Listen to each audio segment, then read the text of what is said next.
Hello, my name is Jason Leahy, Executive Director of the Illinois Principals Association. It's a pleasure to be with you for this IPA talk, and it is time to have an end of session update.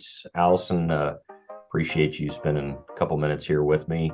Hopefully people have been keeping up to speed, with your updates throughout the session and such, but thought it'd be nice to do what we always do, which is to have a wrap-up period of time to see how things went for us this legislative session. And, well, I guess as we talked before we started recording, kind of look at this in three ways. Look at the budget, look at what passed, look at what has yet to pass. We say it that way because, as we know, nothing ever fully dies in Springfield, right? With legislation, we could always see it come back. But anyway, thanks for your time this morning, and let's get started with the budget or anywhere else you'd like to go. Sure. No, that'd be fine. So I think as most of our members have hopefully read in the last couple of updates I put out, the House at least went into the wee hours of last Wednesday morning to finalize the budget implementation bill, some bonding authority, and a revenue package to go along with it. So because there's a timeline issue of needing to read bills on 3 separate days, they had to wait until the clock turned over to midnight on Wednesday morning last week to get that done. So thankfully, they adjourned before the typical May 31st deadline, but nonetheless did it in the wee hours of the morning on last Wednesday. But it probably took a little longer than they were hoping for, too. Yeah, because those were technically contingent session days on the calendar. Mm-hmm. The expectation was to adjourn the Friday before that. Yeah. The Senate went a little longer into the weekend to kind of finish up their work, and then all of those budget bills were on House bills that then moved back to the House for concurrence. So those I take that back. A couple of them were Senate bills as well. So anyway, the process did what it needed to do, and they got the job done before the end of May. So good things there. The budget does include an additional $350 million for evidence-based funding, which I know we like to see that. An additional $75 million for early childhood education. A reappropriation of $45 million for teacher vacancy grants to school districts. An additional $10.2 million for CTE, career and tech ed. $3 million for the state literacy plan implementation. And I've got a whole list of things I think I've included in our newsletters the last couple of weeks or so. And of course, a reappropriation of $1.8 million for principal recruitment. So for the pipeline program that we help facilitate for folks that want to go back to school and finish up their principal endorsement. So that's exciting. Which is positive because we've got a group right now that's in the middle of their cohort experience. They're just wrapping up year one. We serve 100. 80 individuals are served by a couple of other providers, but it'd be nice that we have some assurances that there'll be money for them to continue for this second year of their cohort, which is what the program is meant to do. So that's good news. However, we have at least one thing that didn't make it into the budget. We are a little disappointed. A little bit of bad news. We didn't get principal mentoring funding included in the budget. So we and ISB had asked for $1.2 million to support new principal mentoring. The ISB and the unions had also requested $8 million for new teacher mentoring. That is also not included in the budget. The other couple of things that I think that stick out are some funding that was requested for supporting newcomers for new migrant students coming to Illinois.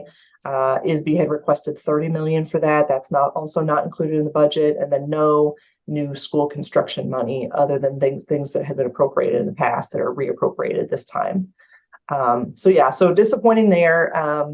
We'll just kind of keep working at it and keep plugging along and trying to get something put into the budget for next year or see what we can do in the meantime. Absolutely. Well, if people are interested or advocating for any of those things in particular, please be sure to contact you and can work through that. I know we'll be looking at that, particularly with principal mentoring for this next year, but some of those other things as well. So let's chat a little bit about some key legislation that will impact our folks that did pass. Yeah, so a couple of them that I have on my radar is one is a cardiac safety plan. So all school districts are going to need to create a cardiac safety plan. However, it's probably not something that's already it's probably something that you already have in terms of, identifying where AEDs are located in a school, making sure everybody knows where they are, sharing that information with your staff no later than 30 days after the first day of school. And then any kind of procedures to follow in terms of a cardiac emergency. So again, this is probably something that most schools already have or already have knowledge of. Sharing that kind of information that's, the quick and easy way to handle those types of emergencies, I'm sure is something that schools are already doing, but just to kind of reemphasize that.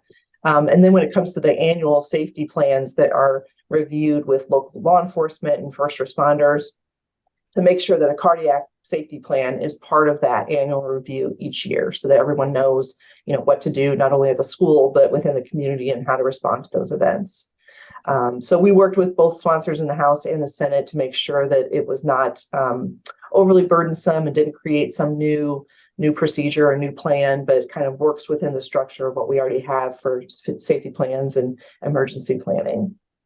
So no duplication, and basically is what we're looking at. Correct. Right? I mean, that probably, that pretty much sums up what we do on a regular basis during session, trying not to duplicate efforts, trying not to, codify things that are already elsewhere in code or, perhaps in the learning standards. So for an example of that, there was a bill, House Bill 4895, that requires climate change instruction. Yeah. As amended, however, beginning with the 26-27 school year, all public schools shall provide instruction on climate change in alignment with state learning standards. So again, it is still duplicative, I would say, but at the same time, because we're specifically referencing the state learning standards, I think as we were kind of working with the sponsor in the House on this measure, if you go to the state learning standards for science, you can control F and look for climate change, and it shows up no less than probably 40, 50 times. So, so it is covered. I know even my third grade son did a project on climate change this year. So I know it's being handled at least at his school here in Springfield. But again, so, just try not to duplicate efforts and make sure that things are in alignment with what we're already doing. Another one that I know has probably been a hot topic is Senate Bill 1400. This is sort of a follow-up to Senate Bill 100, which I'm sure many of you are familiar with in terms of how we handle exclusionary discipline in schools. It doesn't quite go as far as we had hoped, to be quite honest, but it's an initiative of the IEA, basically in response to a lot of teachers and staff feeling unsafe and getting injured at school.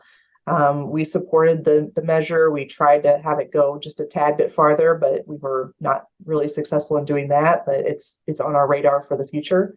But essentially, it requires ISB to work with stakeholders to develop comprehensive and consistent guidance on the re-engagement of students following exclusionary discipline, reciprocal reporting with law enforcement, bus suspensions, and then evidence-based behavioral interventions. So again, guidance is what it is. It's not binding, and it's not, it's just sort of guidance. But I think there is a feeling in the field, probably amongst our members as well, that, you want consistency, but you also want to obviously be able to handle situations case by case. But I think hopefully this will provide some more clear-cut guidance on what is still available in terms of how to handle student discipline and student behavior, within the law. So we'll see how that one goes. Well, no situation is the same. Everything's contextual. Even when you're dealing with the same child, that continues to evolve. And I do sense, Allison, that we've got some legislators that are interested in still having conversations around this issue because they're hearing from teachers and administrators about it. They're worried about the climate, the culture, the safety of their schools. Particularly when you have a relatively small group of students that, might need various supports and help and at times, unfortunately, have to be removed from the learning setting because of disruption and harm. So I would say we're not done with this conversation at this point in time, that this is just probably the beginning of further dialogue as we've learned some things since SB 100 was passed and implemented. Gosh, you were there from 9 years. Wow. I was pregnant with my son, who's now 9. So, well, there you go. Right. That's my marker. Yeah, that's something. Yeah, you bet. So look forward more to that. What else you got? Yeah. So a few things that did not make it all the way to the end. But as you said earlier, nothing's ever dead. And certainly they will come back. The legislature will come back later in the fall, likely after the November election for the veto session. Many bills, and not to get too far into the weeds of the procedures of the chambers, but at this point in time, bills that didn't make it all the way to the finish line and pass both chambers get sent back to their rules or assignment committees. They can always be reassigned to a substantive committee come November, whenever they do return, to be, reintroduced, not reintroduced, but to be reconsidered in either chamber at that time. So one is Secretary of State's office had some cleanup legislation that they wanted to get done, but they also included that within the driver's education course to include information talking about the best practices for sharing the roadways with bicyclists and pedestrians. Again, this one kind of slipped by us, unfortunately. But I feel like it's duplicative of what we have in the driver's education standards and certainly what's in the rules of the road. So we'll be hopefully working with them to try to maybe massage that a bit so that it's not duplicative and doesn't create a new curricular mandate on top of what we're already doing. Another one that didn't quite make it was religious meals in schools. So this bill was subject to appropriation. So that's always a bit of a safeguard. But it would have required school districts to provide lunch options that satisfy religious dietary requirements, including halal and kosher meals. It also required that ISB procure a statewide master contract, so with a master vendor, so the districts wouldn't have to just go around on their own and try to find vendors for these meals. There would be a statewide contract to be able to provide those. So number one, the bill didn't pass. It didn't get through both chambers. And number two, there's no appropriation in the FY25 budget for this. So again, if it's subject to appropriation, it just doesn't happen. So ISB doesn't have the capability then to procure that contract. So we'll see what happens with that one. It's something that we've worked on it for a few years now, working with the stakeholders on trying to get that to the best place possible for our districts to manage that request if it comes through. Another one was student teacher stipends. So I know this is one of the initiatives of IEA and IFT, also subject to appropriation. It was not included in the FY25 budget, and the bill itself to create the program did not get through both chambers. But it would have provided up to $10,000 per semester for student teachers to kind of, support their needs, their livelihood while they're essentially working for free, and also, still going to school. Also up to $2,000 per semester for the cooperating teacher that's working with that student teacher, and then requiring some additional training for those cooperating teachers to meet that requirement. So again, the money was not appropriated. The bill didn't make it to the finish line. I'm sure it's not the last we'll see of it. I think, it's certainly something that, we're interested in. We had not taken a position on it because it didn't affect the districts themselves and having to, facilitate that money or anything, along those lines, but certainly something on our radar.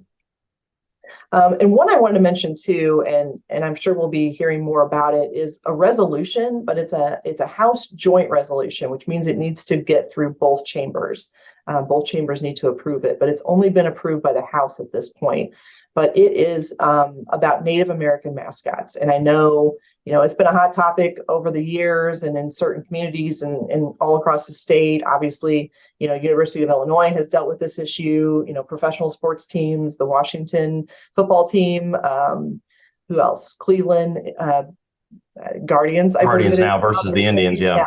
Yep. So certainly, a hot topic. And so the resolution, however, asks that ISB basically do a survey of which school districts are utilizing Native American logos, mascots, et cetera.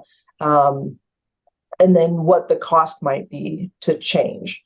Obviously it's going to vary based on the location and what all, and that includes, I know some school districts probably have a turf field that, has the logo on it, and that can be pretty pricey to change.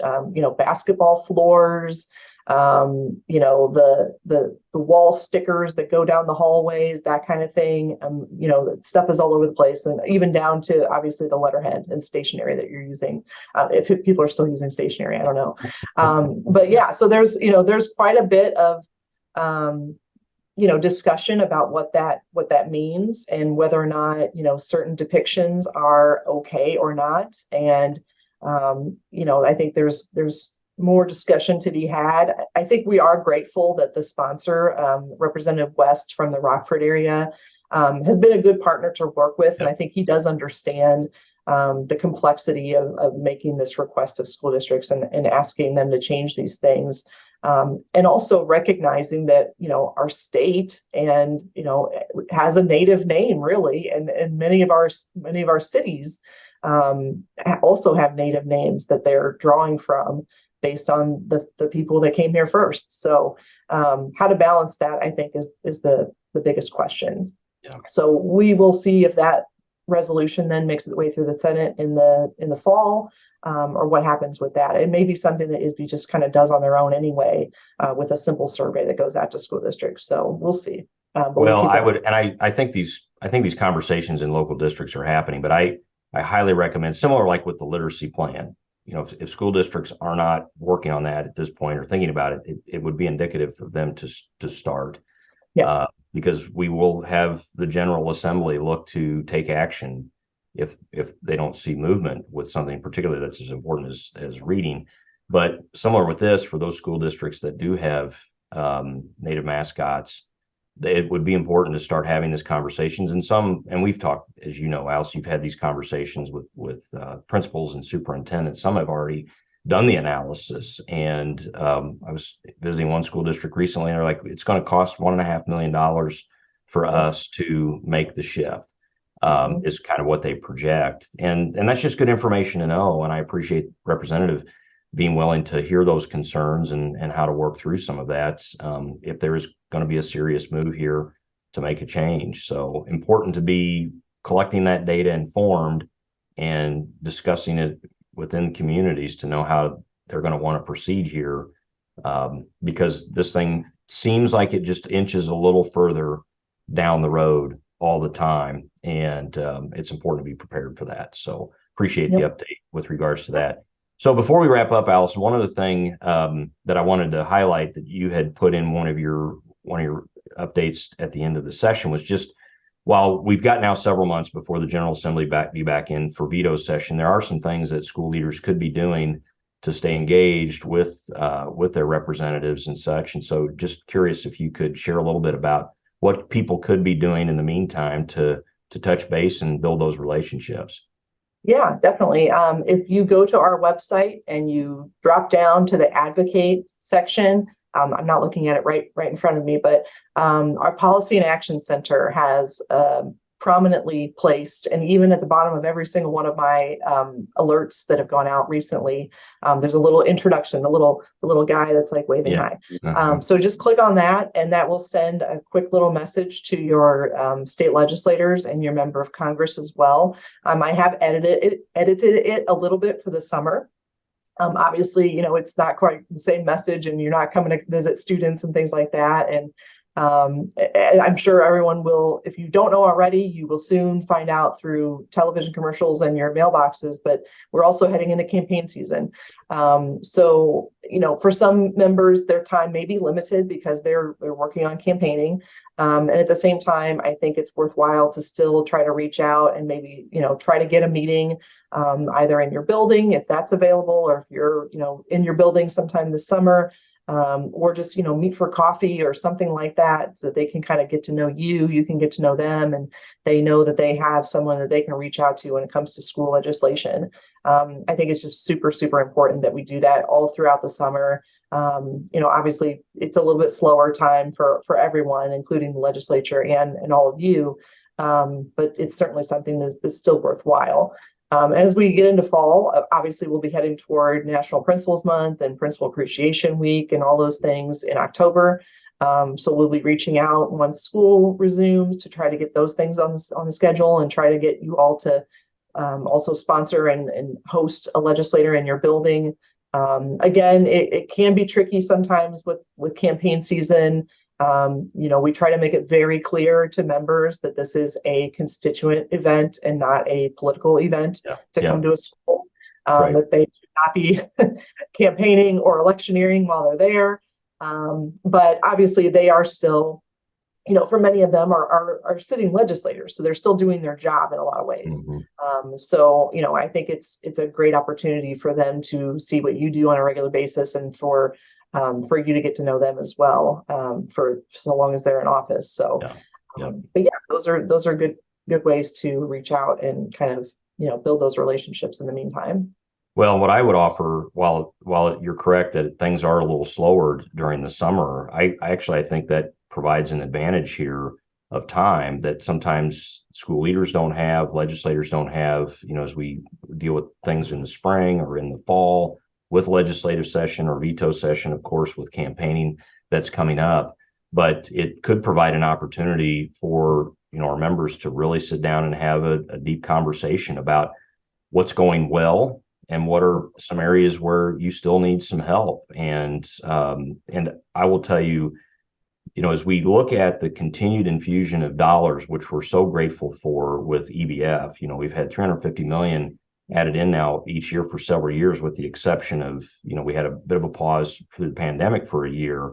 We've had 1.8 billion or so plus dollars put into the system, which is an incredible, which is just incredible. I'll just put it that way. Something that 20 years ago, when I was still sitting in a school leader's seat, we would have been so grateful for something like that and never saw it. So for that level of commitment from our policymakers, we've got to make sure that we're telling the story of the good things that are going on as a result of it. Yeah, because they do expect it. Absolutely. Well, and they want results, and understandably so, and we need to be able to provide them and be willing to provide them. So it's critical that we be in those relationships, because if we know we're far off the adequacy target, we still got a long way to go. But, people do want to know, and the constituents of the policymakers, they expect that we're getting a return on the investment of dollars. And so we've got to give them the story to tell when they're being asked about why are we continuing to do this. Because we do have those groups out there that are working against us and are trying to spin a different narrative. So it's our job to make sure that we give them the one that they need, which is what's really happening in schools. So sure appreciate that. Well, Allison, appreciate the time. Thanks for that. As always, good job, and still be busy through the summer with various things going on. So grateful for everything. Well, again, my name is Jason Leahy, Executive Director here at IPA, with Allison Maley, our Government Public Relations Director of the association. If there's anything IPA can do for you, don't hesitate to reach out and give us a call, or you can check us out on the web anytime at ilprinciples.org. Take care.